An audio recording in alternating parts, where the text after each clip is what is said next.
Assalamualaikum warahmatullahi wabarakatuh.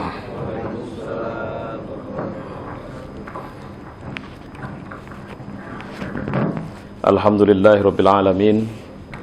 Wassalatu wassalamu ala asyrafil anbiya'i wal mursalin wa ala alihi wa sahbihi ajma'in. Qala Allah fil Qur'an, a'udzu billahi as-sami'il 'alim minasy syaithanir rajim. Bismillahirrahmanirrahim. In tu'azibuhum fa innahum 'ibaduk wa in taghfir lahum fa innaka antal 'azizul hakim. Shadaqallah wa shadaqa rasuluh wa ba'du. Jemaah yang mulia, pada kesempatan siang ini kita akan mendiskusikan topik tentang amal-amal yang bisa mendatangkan mahabbatullah, ya, cinta Allah sama kita. Karena terus terang dalam hidup Allah mengingatkan kepada kita atau sudah menyampaikan pesan atau ada satu gagasan dalam Al-Quran atau satu pesan nilai dalam Al-Quran yang menjelaskan bahwa Allah sudah ilhamkan peluang-peluang, ya, atau bahkan potensi. Jadi dalam diri kita ini ada kecenderungan fa'alhamaha fujuraha wa taqwaha. Bagaimana kita bisa cenderung kepada berbuat dosa atau berbuat takwa. Jadi Allah mengatakan wa taqwaha, ya, jadi artinya di mana dalam diri kita itu sudah ada peluang untuk bisa di event manapun. Jadi jangan bilang, wah kalau dalam kondisi sedang senang saya bisa dong takwa, tapi kalau sedang sulit tidak bisa. Tidak. Di semua urusan manusia, di saat dia paling terancam jiwanya sekalipun, seorang manusia itu sudah ada potensi, peluang untuk bisa tetap bertakwa di titik itu, ya. Jadi sama juga dengan berdosa. Jangan bilang bahwa kalau antara orang kaya sama orang miskin, yang siapa yang paling berpeluang akan berdosa atau bisa berbuat dosa, maka kita bilang bahwa orang kaya lah yang paling berpeluang. Tidak. Karena kata kuncinya bukan pada apa yang melekat sama dia, tapi siapa dia. Jadi kalau apa yang melekat sama dialah kemiskinan, melekat sama dialah kekayaan, atau melekat sama dialah kekuasaan, maka siapa yang paling mungkin berdosa, orang berkuasa atau orang yang tidak berkuasa? Jawabannya tidak. Jawabannya, selama itu manusia, peluang-peluang itu ada sama dia. Kita bisa saja menemukan seorang pengemis, kakinya buntung, matanya buta, jalannya juga harus dipapah. Tapi lantas kemudian apakah dia yang paling berpeluang masuk surga ketimbang orang yang tidak mengemis? Jawabannya, ya, dia buntung, kakinya, matanya buta, kemudian dia dipapah, kemudian dia tidak sholat, kemudian dia tidak Islam lagi. Bagaimana dia bisa dapat surga Allah? Nah, itu yang harus kita pahami. Jadi jangan terjebak dengan kalau orang kaya itu peluang berdosanya lebih besar dari orang. Tidak. Peluang itu sebenarnya itu hanya alat, instrumen-instrumen yang dibutuhkan untuk berdosa. Orang kaya instrumennya berbeda dong dengan orang susah. Sama juga dengan bertakwa. Pada tingkat paling rendah, seorang bisa melakukan ketakwaan hanya pada tersenyum saja. Artinya, dia ada orang infak. Pada tingkat yang paling rendah, Nabi menyebutkan senyum itu juga sedekah. Pelayananmu, wajah ceriamu, itu juga bahagian dari sedekah. Jadi bukan pada kaya atau miskin, tapi pada kemampuan untuk bisa mengolah instrumen, istilah saya tadi, untuk kemudian bisa dijadikan amal. Nah, sekarang yang mau kita bahas adalah, dan kalau tidak selesai kita akan lanjut di waktu yang lain. Ada amal-amal itu yang memang kita bisa melakukannya, karena tidak mungkin Allah tawarkan atau Allah sebutkan ini sebagai satu amal yang bisa membuat kita masuk surga, atau maaf, dicintai Allah, sementara kita tidak sanggup. Jadi ada amal-amal itu yang Allah suka. Jadi levelnya sampai pada tingkat dia cinta. Jadi kalau sudah dia cinta, itu posisi kita jadi kekasih. Jadi bukan sekedar dia mau, dia senang kita lakukan itu, bukan. Karena dia sering mengatakan, Allah sering mengatakan amanu wa amilus sholihat. Dia menganjurkan kita untuk melakukan amal soleh. Nah, ini tidak amal yang dia mencintainya.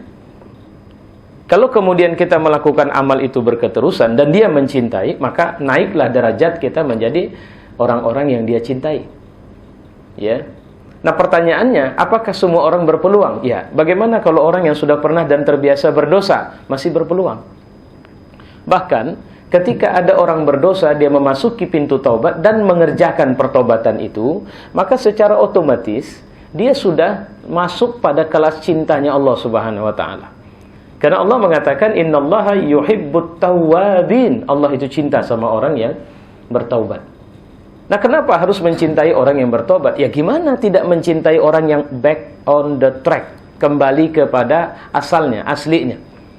Selama ini dia sombong karena kekayaan, selama ini dia sombong dengan kekuasaan, kemudian sementara dia tetap kaya dan tetap berkuasa, tapi kemudian berubah mindsetnya, bahwa dia tidak lagi sombong karena sebab kekayaan, dia tidak lagi sombong dengan sebab kekuasaan, tapi dia sudah merasakan aku cuma hamba Allah. Bagaimana Allah tidak cinta sama orang yang seperti ini? Ya. Bagaimana Allah tidak cinta kepada orang yang terbiasa berbuat maksiat? Hari-harinya bermaksiat, tiba-tiba dia berubah, dia jadi orang baik. Kemudian dia rajin sholat, dia rajin tahajud, dia banyak berbuat kebaikan di tengah masyarakat. Harta yang semula dia habiskan untuk huru-hara, kesenangan hidupnya, lantas kemudian dia gunakan untuk pendekatan atau takarrub kepada Allah. Dia berikan infak, dia gunakan untuk syiar Islam. Bagaimana Allah tidak cinta sama orang seperti ini? Jadi jangan menganggap level orang tobat itu level itu baru orang tobat. Karena penyakit kita kadang ada orang tobat kemudian rajin ke masjid, terus ada pemilihan pengurus masjid. Nah, orang tobat ini dicalonkan menjadi bendahara masjid misalnya. Terus jemaah protes. Ini kenapa jadi bendahara? Ini kan mantan maling. Padahal dia sudah tobat. Kelasnya bukan maling lagi, dia pernah jadi maling dulu.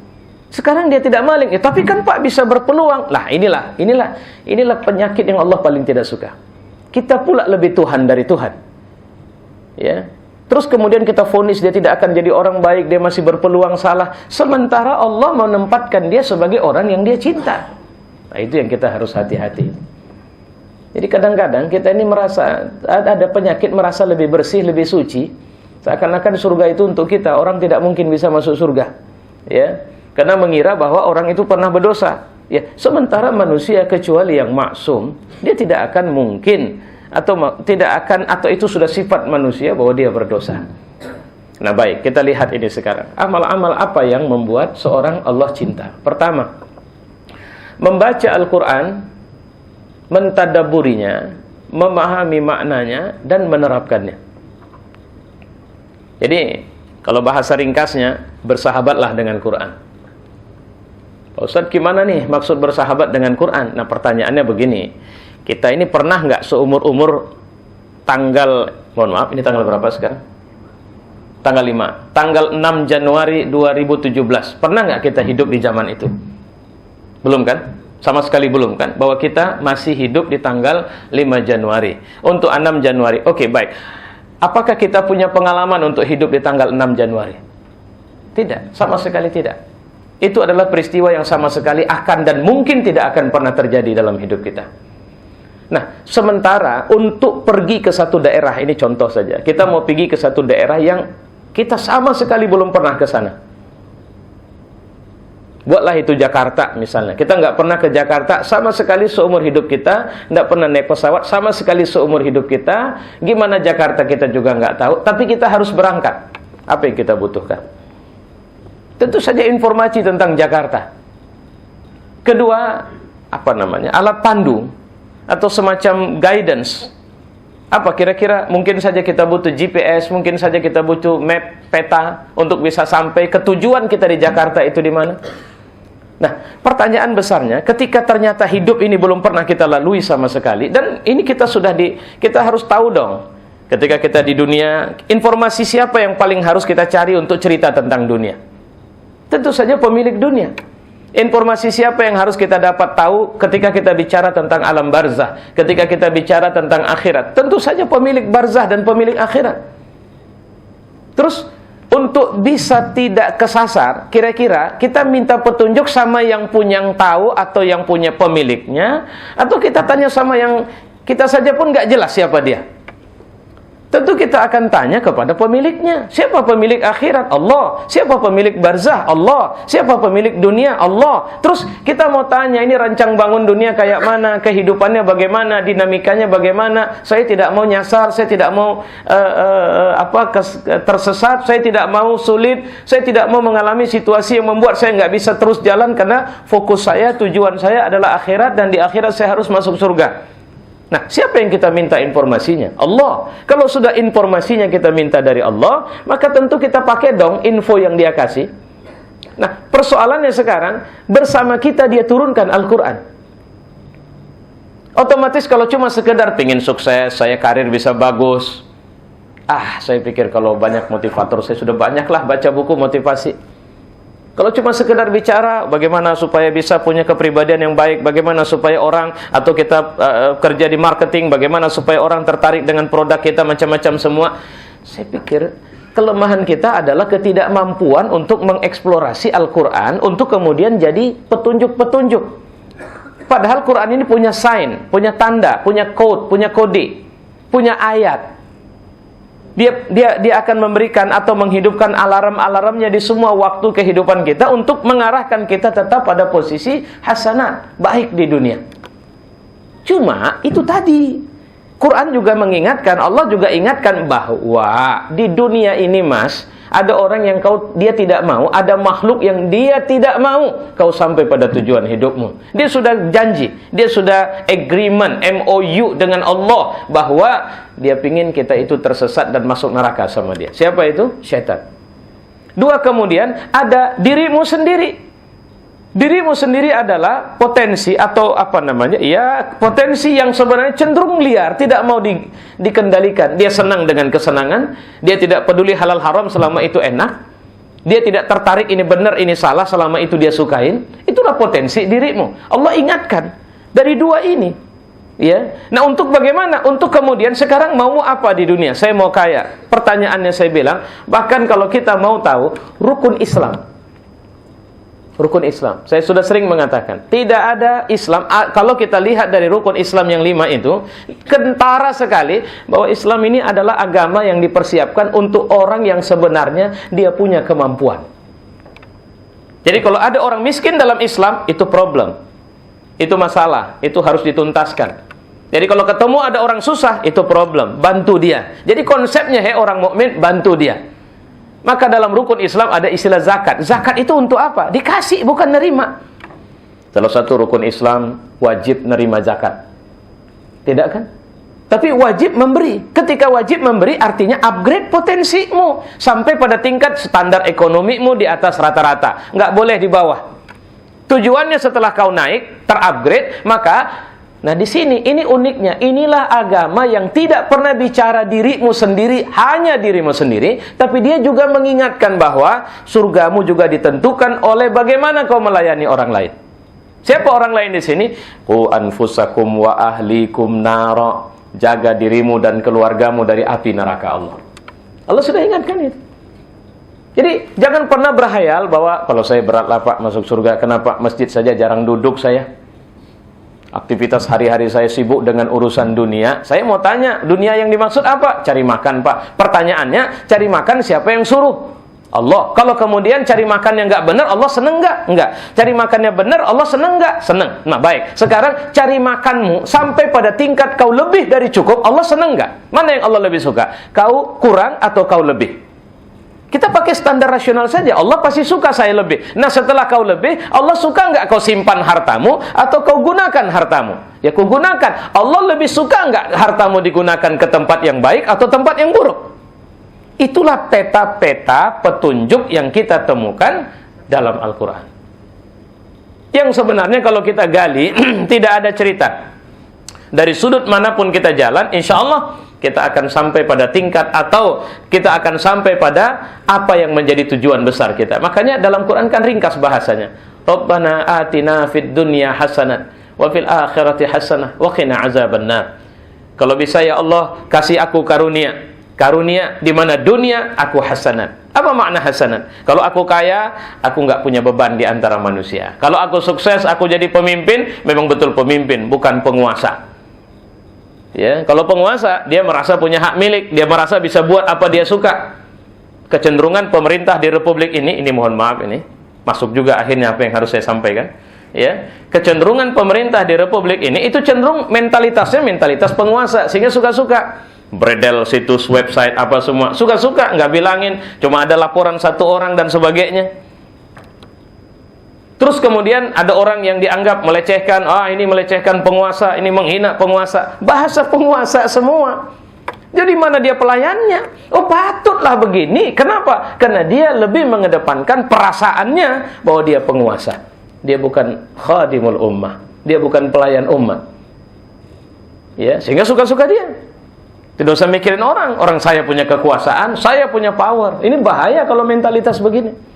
Nah, bagaimana supaya presiden pun bisa masuk surga? Ikut Quran. Karena panduan hidup manusia itu Quran. Quran ini road, ini map. Pokoknya tinggal lihat peta, sudah jelas. Atau kalau mau dibilang GPS, sudah tinggal on-kan sajalah. Kalau dia sudah on, enak kita. Jalan pakai micing mata juga bisa lah. Atau nggak usah pakai bingungin. Pokoknya dia akan bilang 400 meter ke depan nanti ketemu diskotik, jangan singgah.